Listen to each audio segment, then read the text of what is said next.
Depuis sa jeunesse, David était un homme craignant Dieu, sage, honnête et bon.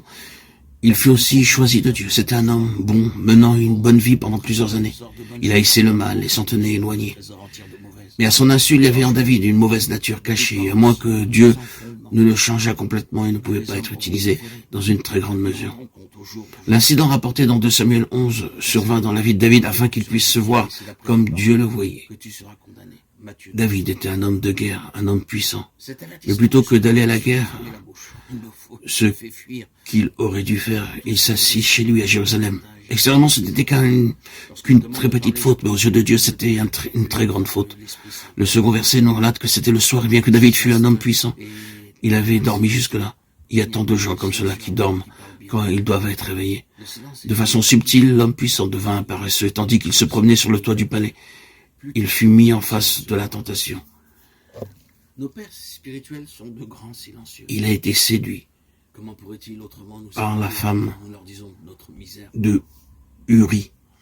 Le silence de Nous ne désirons pas nos pères connaître spirituels, notre véritable c'est condition. c'est l'oreille de Dieu qui nous écoute. Lorsqu'il nous en est parlé, notre orgueil en est atteint. Or, C'est pourquoi nous avons beaucoup sont offensés et blessés lorsqu'ils lisent la parole de Dieu. le silence de l'Essichaste ne Qui que nous soyons, quelle que soit notre apparence, nous sommes tous souillés et sales. se taire pour Dieu. Il n'y a pas de vérité dans nos vies. Bien peu ont goûté le véritable silence sans lequel Il est écrit dans Matthieu 26, 41, « Veillez, priez afin que vous ne tombiez pas dans la tentation. » David a péché avec la femme de Uri.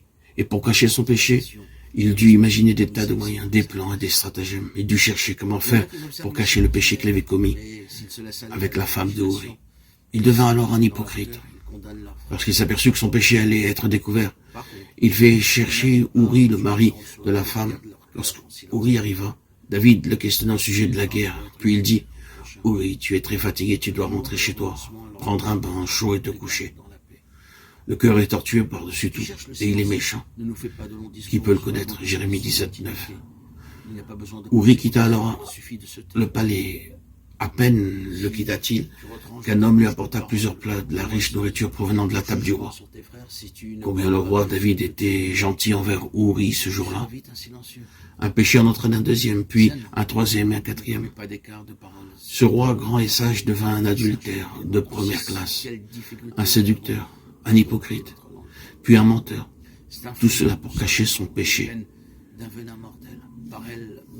Quoi qu'il en soit, Uri n'alla pas dormir chez lui, mais à la porte du palais du roi. David alors le pressa de nouveau. « Uri, tu es encore fatigué, tu peux prendre quelques jours de repos. » Mais Uri n'alla pas chez lui. Alors que l'armée était sur le champ de bataille, il ne recherchait pas son confort personnel. Ainsi, l'astuce de David ne réussit pas. Pour finir, il dut provoquer la mort de Uri par l'intermédiaire de Joab. Quelle tristesse!